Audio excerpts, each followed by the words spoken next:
Tower of Resolve. Alright, guess I'm doing this. Yeah, Engage is kind of like the opposite of Rushed in that they play test match against opponent has a swerve racket, even full power shots will have a curve to them. In the sense that, like, sometimes games will be done well before they release, of course. Like, that happens sometimes because they want to release at, like, an optimal time. Since the time that you release your game is definitely an important aspect of, like, how well your game is going to perform. But that game was done for a long time before they released it, it really seemed like. So they really had, like, all the time in the world there. All the DLC was done before the game even came out because I guess they were like, oh, we have time to spare anyway. It was such a weird situation because usually I hate, like, DLCs that are clearly developed alongside the game and it really feels like they're just cutting content out and, you know, just won't make an excuse to charge more here. But even though the DLC was done at the same time as the game, we don't know if they were co-developed because they just held the game back for, you know, getting that January release date that they were going for. And also having, like, breathing room for 3 Hopes. January release date, since, like, end of the year, beginning of New Year's is, like, really optimal times to release games, plus giving 3 Hopes breathing room before that released, I believe. Because 3 Hopes released 2022, and then Engage was 2023, right? Or am I going crazy here? It was something like that. So they had the time, and they made the DLC, and the DLC released at a freaking lightning fast pace. I couldn't even keep up. But I guess they figured if it was all done anyway. Just a weird situation. I don't know if peak was the right word, but Engage definitely had the benefit of not being way too ambitious. Yeah. Yeah, I don't think that I would call Engage peak myself, but it was pretty good. I liked it for the most part. Main game definitely a whole lot better than Fell Xenologue. But it had some cool stuff going on there. Between it and 3 Houses, I definitely like Engage more. No doubt about that. Definitely doesn't top something like Fates in my mind. I love me some Fire Emblem Fates. Amazing gameplay and music. Graphics super charming. I love the art style and direction that they took with it. What the hell am I doing, man? And story that's so bad it's good. You know. Man, the story of Fire Emblem Fates is a disaster.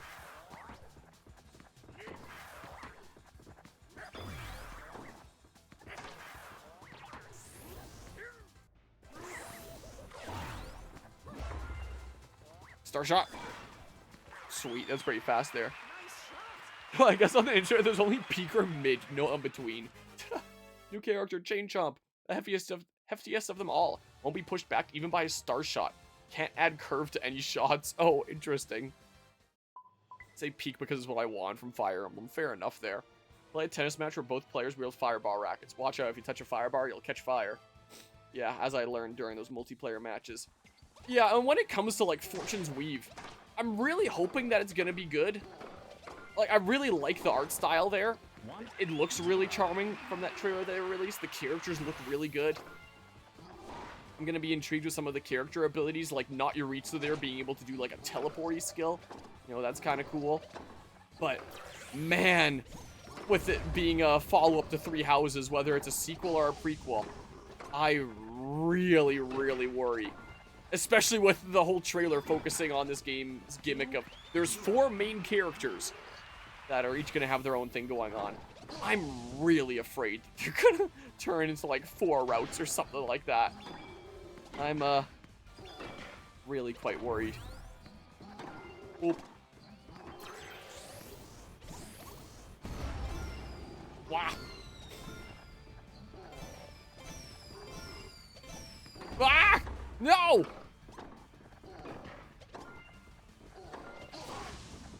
Dang you. So I am definitely worried about Fortune's Weave. It might turn out to be awesome. Maybe it'll be my new favorite Fire Emblem game after the Switch era started. Who knows? I'm really hoping that it becomes that. But man, with it following up from 3 Houses, I'm really worried that it's going to be an extremely 3 Houses coded game. Especially considering, like, how well that game performed. Like, you just look at, like, comparing sales of 3 Houses versus Engage. It's like Engage was a side project, and 3 Houses was, like, awakening level of bringing new people into the series and getting people all hyped and forming communities around it, you know? So I worry that they looked at that and they were like, all right, that means that we got to do Fortune's Weave. Maybe it was greenlit sometime shortly after Three Houses was as big of a success as it was. I don't know. But even though the system of Three Houses is extremely, extremely flawed, I'm really worried that they're going to look at that and be like, hey, clearly that's what people liked. So let's do that again. So I'm extremely worried. You know.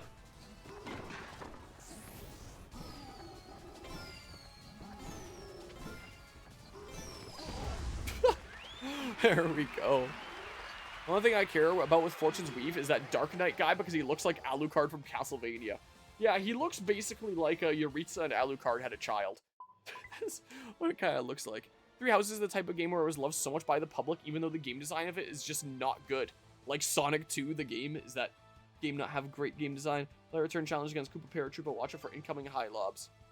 No, I joked about there only being peak or mid, but I feel like Fortune's Weave can only either be peak or mid. Like, Fortune's Weave isn't gonna be, it was really good. It's either gonna be, it's absolute 10 out of 10 or painfully average. Yeah, you're probably right. Return the ball to your opponent's side. They won't hit back, so aim anywhere. Okay. That's what I'm worried about. But hey, Sacred Stones is fun. to tide me over in the meanwhile. That's a good game there. Hopefully it won't be too boring with it, like, being easy. Because, like, I really struggled with Fire Emblem back in junior high school when I first started playing them. Like, to the point that I couldn't beat Blazing Sword on my first playthrough. I had to start the game from the beginning and, like, actually think about my levels a bit better. But, even back then, I thought Sacred Stones is pretty darn easy, man. So that definitely says something there. Oop. So, I don't know. Hopefully it won't be too boring because it's easy. And I don't know what the second half of the story is like in terms of difficulty. My plan was to showcase all the chapters, which is, unlike Binding Blade, where whether you do the frickin'... God, what are the name of the two routes? You either do... I wanted to say Fodlan for a second there. You either do Sake or Ilia in Binding Blade. It's like a set of 4 chapters. It splits off. You do Sake or you do Ilia, and then it, like, converges back into, like, the main path. But whether you go to Sake or Ilia is based upon, like, the levels that you dumped into your units. So I couldn't showcase the Sake stuff, because how do you even save scum that when it's based on, like, the total pool of EXP across, like, 2 different groups of allies? And you have to, like, plan that out accordingly. It just sucks, man. Nice and freezy. Play tennis match rolling a freezing racket. If you touch the ice, it'll become temporarily frozen. But Sacred Stones is easy. It's just you do up to, like, chapter 8-ish, something like that. And it's like, you want to do Erica route or do you want to do Ephraim route? And then you go do that, and then it, like, converges back in. With Erica generally being the easier one and Ephraim being the harder one. So my thought process was do the first 8 chapters taking it seriously, create, like, a hard save there. Then go through the Erica route just to showcase it, not even caring about, like, supports or anything like that. Just bum rushing through the chapters because it's not going to matter long term. Just to showcase what Erica route is like. Reloading the save, playing Ephraim route. Playing it seriously, like actually doing my supports and stuff that I want to do, because that's the file that I'm going to take through to the end. Because that way, then I can showcase, like, the route differences and the differences in story a whole lot easier. So I did think about doing something like that for Binding Blade. But it's just so convoluted and a pain in the ass with that game that I decided not to, essentially. But in Sacred Stones, it's a whole lot easier. It's just like, which way do you want to go? So it's easy to just, like, make a save. Do both. But yeah, have Ephraim be, like, my... Damn it! Have Ephraim be my serious one, because that's the harder one. So I hear. So may as well have that one be the one that I play through to the end. Because I like doing my hardest difficulty thingamabobs, you know? But yeah, just feels like they went back to Fodlan because Engage didn't sell well. Yeah, maybe. Maybe. There's probably a decent chance of that. Like, I don't know when development on it would have started. But I mean, if it started after Engage came out, and Engage came out like beginning of 2023, it's coming out 2026. Like a 2.5 year, 3 year development cycle, which, you know, it is enough to make a game. Not like it's a super duper long time, like a game that, you know, people take like half a decade to make. But like, it's a decent while. It's definitely enough time for a development cycle. So, it is possible that after the success of Three Houses, like, they already had plans for Engage after Three Houses and started making that. And then after Three Houses turned into, like, such a money printer, they were like, alright, the next game after Engage is gonna be Three Houses. Or, frickin' Fortune's Weave. Is what might have been the case. Or maybe they really did wait until Engage came out and, you know, compared, and then we're like, alright, guess we're doing more of that. But what I feel is more likely is probably that, you know, they released Three Houses, they already had plans for working on Engage after that, and then weren't sure at the time what they were gonna do next, but because, oh, I got that crazy angle.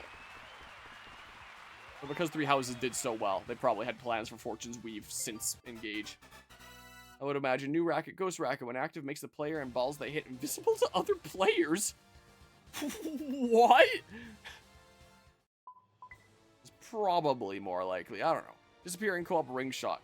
Play co-op ring shot with an invisible Luma. Balls return to your side of the court. Become invisible, so aim carefully. And especially after Engage didn't perform as well. If Fortune's Weave was already in progress, they probably would have been like, alright, let's really make sure we're putting all our eggs into this basket because it's going to pay off. I don't know. But yeah. I think part of Engage's sales flopping was the aesthetic for sure. Engage is kind of a gotcha gamey vibe with its character designs and whatnot, and really rubbed a lot of FE fans the wrong way. Yeah, I can agree there. Like, the characters look good. Like, it's a good looking game. But it does look like a freemium gotcha game piece of crap, because that's just the way that all the gotcha game piece of craps design their games. Also, the fact that Engage cranks the silliest meter way the fuck up, even compared to the sillier Fire Emblems like Awakening and Fates, is also a reason fans would avoid it, because FE fans want serious and edgy. That's what it seems like. Very much what it seems like there. Score points by hitting balls through rings. So you kind of gotta, you know, what the hell? Gotta understand your target audience and stuff there, and yeah, that is a good point. Like, Fates, for example, is definitely one of the much sillier Fire Emblem games, but you look at it, and it looks at face value like a serious game, you know?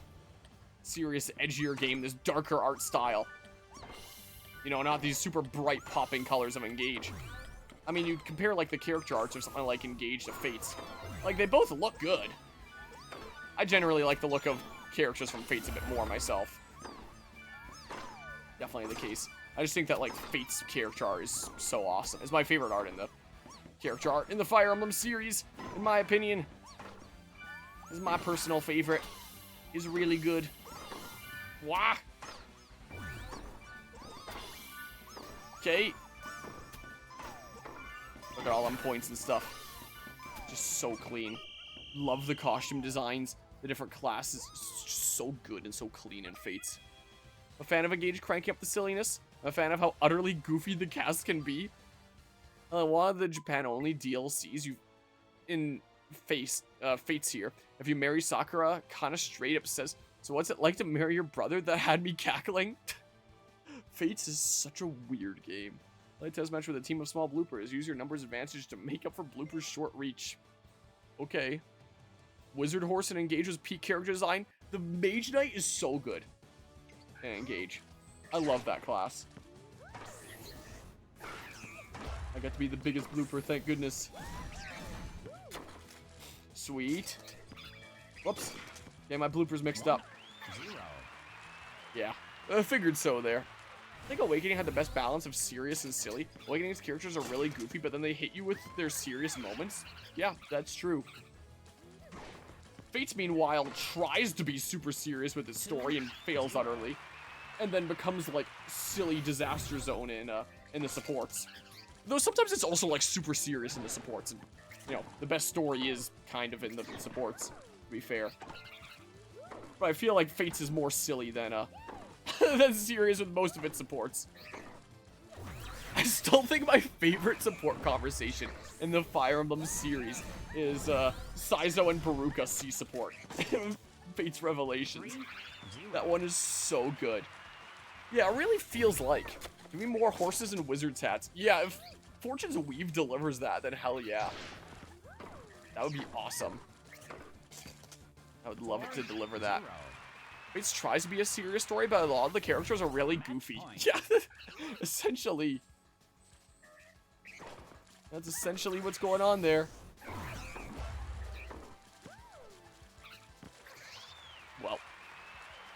man. Happy blooper. Alright, going up this tower. Waluigi's Piranha Plant Challenge. Play a Piranha Plant Challenge against Waluigi, but watch out, his long limbs means he's got extra reach. Okay. Don't let your opponent return the ball. You'll fail if they return it 3 times. Yeah, look at the lanky-legged legend. Like, he... You know, the AI is kind of purposefully positioning themselves shittily, so... You know, what you gonna do? Makes it kind of easy peasy. I'm just a silly monkey. Oop. So yeah, again, is it... Whoa. Wah. Is it a smart thing to be adding another RPG in anytime soon here? Maybe not. Oh, really? But I kinda don't care. You know? I'll have to read that in a hot second here. I have to lock in now. No! I had to do a lob shot there. Thousand Baruka's C support is whack in the English version because the Japanese version is an actual conversation about Japanese and English. References C support, but in English, it's a staring contest, so they're referencing a conversation that didn't happen. I still thought the delivery was pretty good there. Still can't help but find it funny. Even if it is a decent deviation. Well, look, here's the optimal shot for here. You weirdo. Here's the optimal shot for here. Sorry, gotta use these drop shots and lobs a little bit more. That's what I gotta do. Also, Wrath and Jafar and Blazing Sword do the exact same bit. Oh, they do? I didn't know. Well. Really? Man.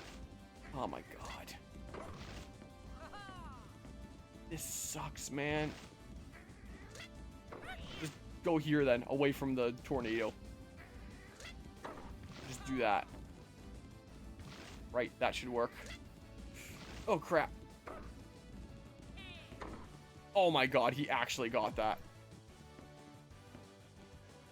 The tornado's gone. Just don't do another tornado, please. I was trying to do a lob there, actually, but... Trying to do a drop shot there, actually. Oh, thank goodness it still worked. Yeah, I'm not as big of a fan of how drop shots and lobs work in this game compared to Tennis Aces. I feel like they could have just left it as is. Didn't see that coming. Play a tennis match against 2 bloopers who have inky rackets. In this game, you have to hit 2 buttons, one and then the other, to do a drop shot and lob. There's 5 points a point. Avoid the ink, or it'll be tough to see the court. And, you know, one of those buttons on their own is another shot type. So a lot of the time, I hit, like, these 2 buttons, and it just does whatever the shot type is of the first button that I hit. Because I made freaking command inputs. Whoops, I always assume that I'm playing Waluigi.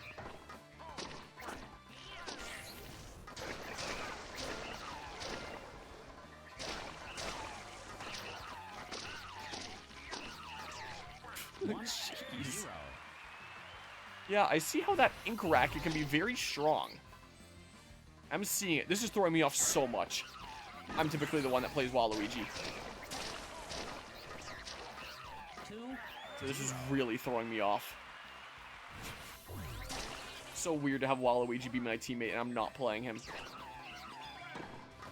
Really throwing me for a loop.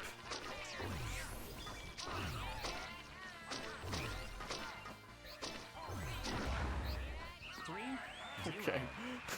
I'm kind of going silent here because I'm kind of super concentrating.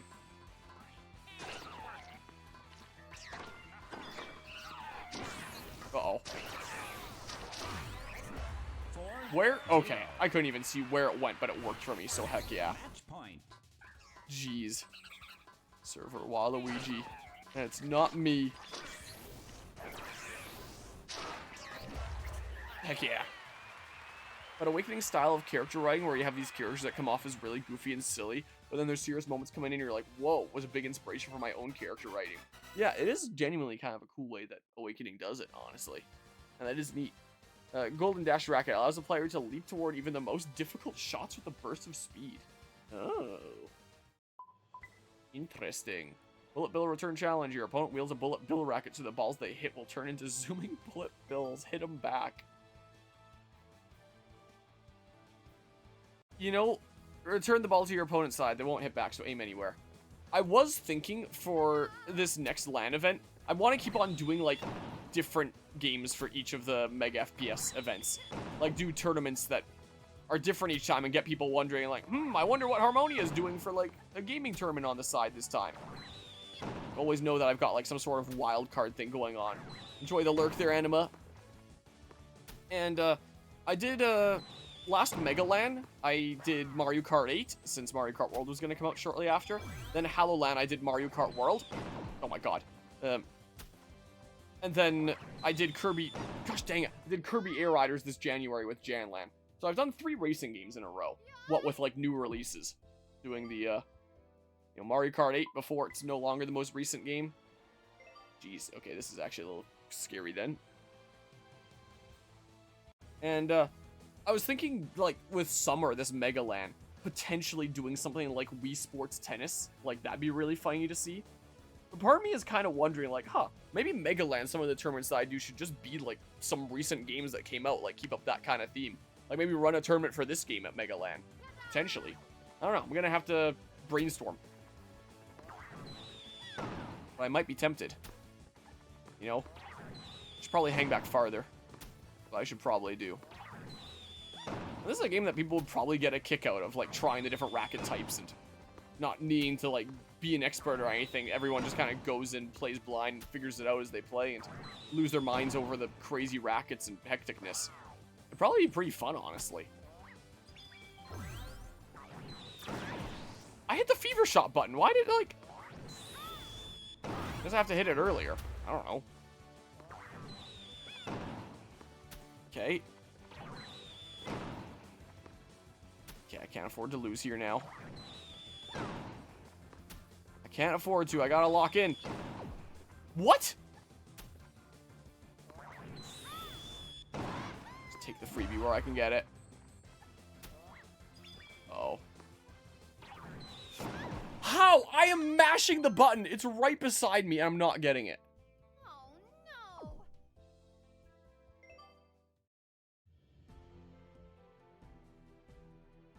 Well,